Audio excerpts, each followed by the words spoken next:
Now, moving on to other stories, the Bono East Regional Police Command has commenced investigations into the murder of a top Muslim cleric with the Tijjaniya sect who was shot and killed by suspected armed robbers. Sheikh Ali Ahmed Maikano Kalamu was killed at about 7 p.m. Tuesday on the Abromasi Road near Yeji in the Bono East District. He was such a prominent figure in Islamic circles. Vice President Mamadou Bamia expressed shock at his death, describing him as a unifier.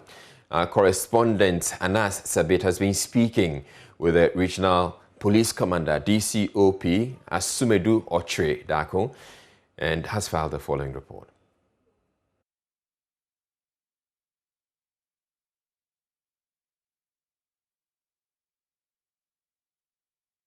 Bono East Regional Police Commander DCOP Asumedu Ochre Dako narrates to Joy News how the late Muslim cleric Kalamul Faila Sheikh Ali Abdullahi Mekano was shot and killed by suspected armed robbers on the Abromasi Road.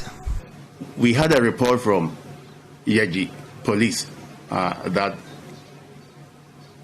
last night about 8:30, one man called Abdul Mumuni, he came to the station there with a report that at about 7 p.m. he was traveling with the victim on a motorbike from a village called Kajevu towards Yeji, and they got to a section of the road where they saw that some people had emerged from the bush and then fired at them. According to Momoni, he actually was able to escape, leaving behind the victims. So he rushed to the station.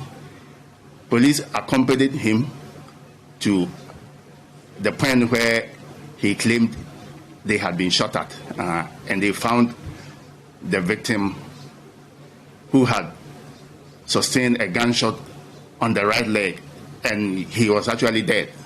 So they took him and brought him to the Yeji government hospital for preservation. The Regional Police Command has, however, commenced investigations into the matter and assures the family and the public that the perpetrators will be brought to book. We have started investigation. We have been, after we brought the body to the morgue at Yeji Hospital, the police went back to the scene looking for pieces of evidence, and we have started talking to informants for possible clues that can help us arrest the suspects. DCOP Ochre Dako called on the bereaved family and the general public to remain calm as the police increases surveillance on the major road networks within the region. We want to tell the general public, including the family, that we are doing our best. We are working around the clock to get the perpetrators arrested. We have also increased patrols on that road, and we have put on these roads more snap checkpoints.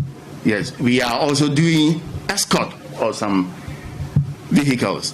So the measures are in place, and we are hoping that we achieve our goal of reducing robbery incidents to the barest minimum in the region. Reporting for Joy News, Anas Sabit, Tijjaniya. In a related development, the National Democratic Congress is demanding investigations into the death of the cleric. The leadership in a statement describes him as a renowned and devoted Muslim cleric who carried himself with dignity and commanded great respect among the Islamic community. The NDC considers the news report that the Sheikh met his untimely demise in an armed robbery attack as most painful, suspicious and worrying, as it further goes to deepen the general state of insecurity in the country. We use this opportunity to urge the president to direct the Ministry of Interior to launch a full-scale investigation into the sad event that led to the death of the Sheikh, apprehend the perpetrators of the dastardly act, and offer true justice to his memory and the bereaved family. We demand, as a matter of urgency, that the Kufuor-Bawumia administration takes immediate steps to deal with the growing spate of armed robbery attacks, the rampant cases of murder, and the general state of insecurity in the country. There can neither be progress or development in Ghana without peace. The NDC wishes to express its deepest condolences and sincere sympathies to the Jallow family, the Tijjaniya fraternity, and the entire Muslim community for their loss. Investigators from the Economic and Organized Crimes Office are on the hunt for multiple agents linked to a baby harvesting and selling syndicate said to be trading in newborns of unsuspecting mothers in Ghana and abroad. At least 4 babies have been rescued from the syndicate after a joint operation with the Medical and Dental Council in some health facilities in the Greater Accra region, and some doctors involved have had their licenses suspended. 11 persons have so far been arrested. We have details of the latest arrests and plans to track down the ringleaders. We first bring you this report, first aired in January, on an operation to track those involved in the crime. A.M. on the morning of 31st December 2020, the last day of the year. As many people prepared to bid farewell to one year and welcome another, somewhere at the Tema General Hospital within the Tema metropolis, a baby was about seeing the last of his biological mother. In motion on that fateful day was the sale of a 1-month-old baby boy by an organized baby-selling cartel. This syndicate is made up of several people, including doctors, nurses, and social welfare officers, among others, all of whom are entrusted with the responsibility of providing assistance to mothers and their newly born babies. Their operations had been on the radar of the Medical and Dental Council for a while, and today the council has teamed up with the officers from Economic and Organized Crime Office (YOCO) to foil one of such illegal transactions. The Connect, Leonard Able, an officer at the head office of the Department of Social Welfare, had already taken 10,000 Ghana cedis as a deposit for the baby, who he was selling at 28,000 Ghana cedis from a woman in need of a baby, not knowing she was an undercover officer with YOCO. The Joy News team was embedded in the operation and filmed from a distance as Mr. Able went to collect the baby and accompanied the female undercover officer to a vehicle. This was the point of arrest.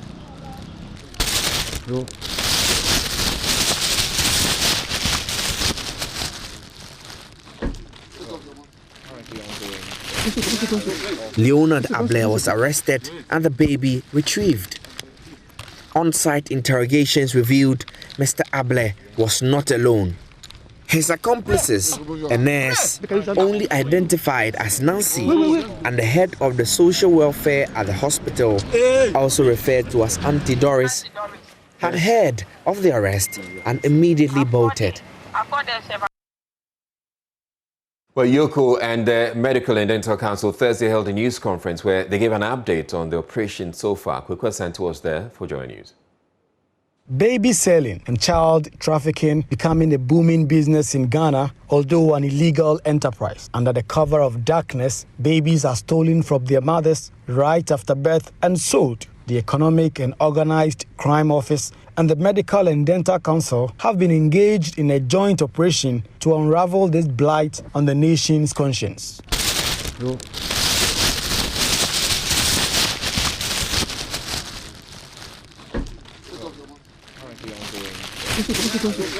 According to Executive Director of YOCO, Frank Edupoku, 3 of the babies who were sold have been rescued, with 1 still under investigation.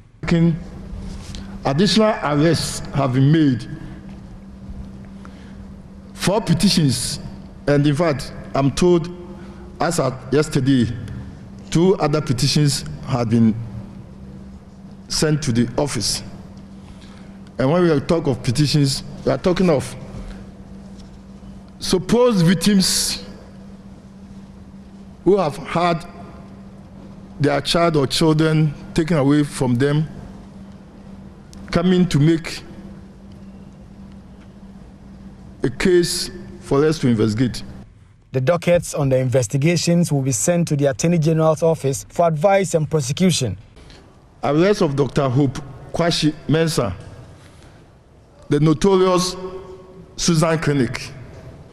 We mentioned Dr. Hope Kwashi Mensah as the one at the center of a syndicate based at Susan Clinic at Atabi Okoshi. And as you speak now, all the persons who had one way or the other to do with the case has been arrested and granted Yoko inquiry bail.